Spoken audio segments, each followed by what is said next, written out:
Okay, so I've posted this image on social media a couple times, and it spurs one question frequently, and I want to make a video to kind of address that. Now, the question I get is, hey Baron, how do you get your guards on those little platforms so that you can print them without supports? Because I don't like using supports.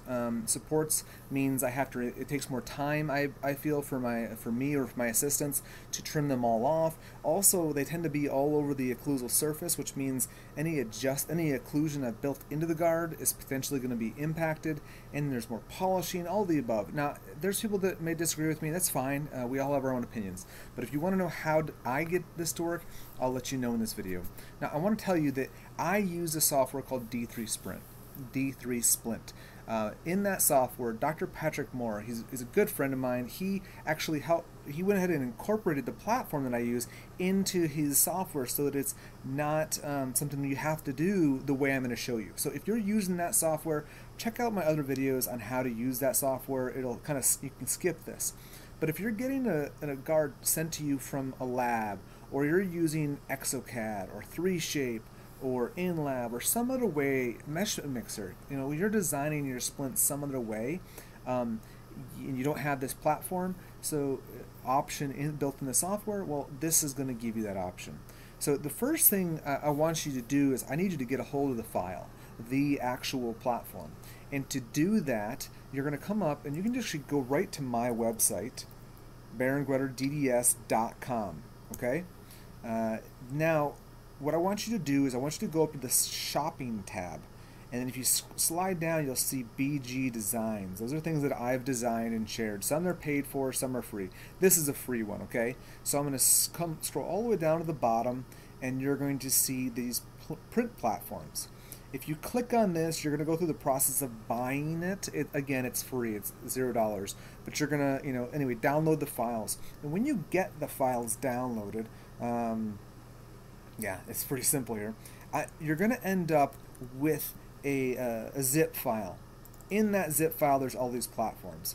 So your best bet is going to be to right click on it and then hit extract all so that you have all the individual files not in this zip folder.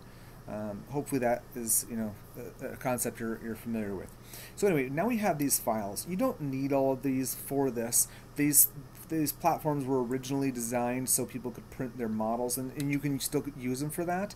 But anyway, that's why there's a bunch of different ones. You're really only going to need the square one or the single one. And these are all multiples. 1, 2, 3, 5, 4, 6, 8, whatever.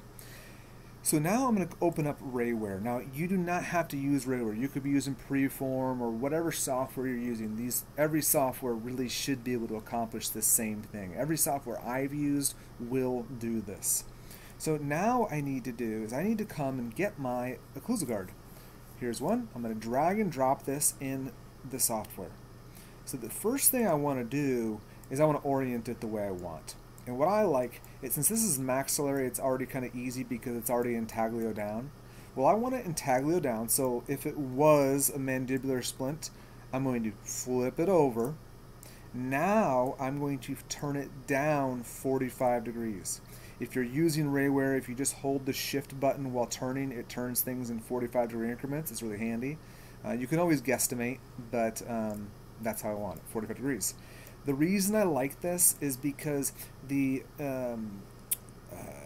occlusal plane is sort of at a 45 degrees, so is the anterior aspect, and then the lingual flange is vertical. So it's sort of the best of both worlds. It's too high, you end up having this part sticking out too far.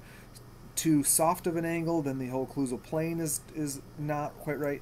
So 45 has been working really well for us in our office, and that's just what I stick to. If I see something that happens to have some sort of weird anatomy, I'll adjust for it. But again, 45 degrees just works for us. So now, what about that platform? What do we need that for? Well, now I need something to embed it in. And if I say that word embed and you don't know what that means, well, I'm going to show you. So let's go ahead and just use the square one for now. I'm going to grab that and I'm going to drag and drop it in here as well. Okay?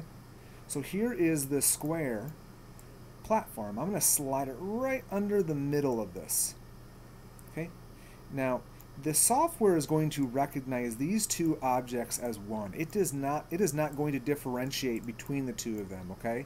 It's going to just print one layer at a time as though it was one solid device, and then you'll just trim off the excess afterwards. So I do want to point out that these were designed to be thicker for models, so I don't want it sticking through. That's going to affect the fit. So I am going to come over to my menu. Again, all your software should have this ability, and I'm just going to scale it down to about 60 or 70%. Okay, so it's no longer sticking through it anymore, and I don't need that much. Okay, now I like the square. My assistants actually use the square, have quite a bit, even with full arch mouth guards. I'll tell you that for me in a full arch, I'm a little worried about adhesion. For an anterior programmer, maybe not a big deal, but I'm personally going to go ahead and use the rectangular platform. Give myself a little bit more attachment to the print platform. So I'm going to spin this around. I'm going to scale it down to 60%. And now, I just feel like I've got good adhesion to the print bed, no big deal, and there you go. I don't feel like I should have to mention this because I've oriented them the way you guys need them, but in case it comes in upside down or different software or whatever, be aware you want this bevel down. I designed it so that you'd have sort of a purchase point, okay? It's not that important probably, but just that's there for a reason. Don't print it like this. That doesn't help you, okay? So just spin it back over. Leave it like this. This is how we want it. Now, when you go to remove it, my assistants will just take the little. You can grind it off however you want. You can literally put it in a model grinder. And if you're, it's a little sketchy because you can catch your fingers. What they just use is, since they use the small square one, they don't have much to remove. They just take the little green Scotch pad polishers that I also have on my linked on my website. I use them for smoothing up the borders of our clear liners or retainers or whatnot, and they just remove it real quickly with that, and then they take a rag wheel and pumice to get the final little glossy shine off of it. Again, you didn't have to adjust all the occlusion that you designed in by having supports all over it. All you got to do is remove this, buff it up, and it's done. Alright, I hope this video helps. Let me know if you have any questions. Oh yeah, one more thing. If you see this warning, ignore it. Just going to tell you that. I usually ignore these warnings that's about printing. It thinks that there's nothing supporting it. I'll just tell you in my experience this works. I've shared this with a lot of people, and everyone I've talked with, I honestly think, I can't think of anyone who said, oh my gosh, that just did not work for me. It works. And if you're worried about it sagging or something, it doesn't work. It doesn't happen. If it ever happened, it would be very, very obvious. I'll just leave it at that for this video. It works, and now you know how. All right. If you have any other questions, let me know, and be sure to follow me on Facebook and Instagram. I post cases, I post updated tutorials, techniques that I use in my office, in our lab, and then of course my website. I've got tons of videos and tutorials and various other things, and of course, got to tell you, I have courses. If you're looking to take a course, I have a number of courses online available there that you can buy there, or you can come and actually attend one of my courses, either virtually or live. Well, anyway, thank you so much for watching this video. I hope it helps,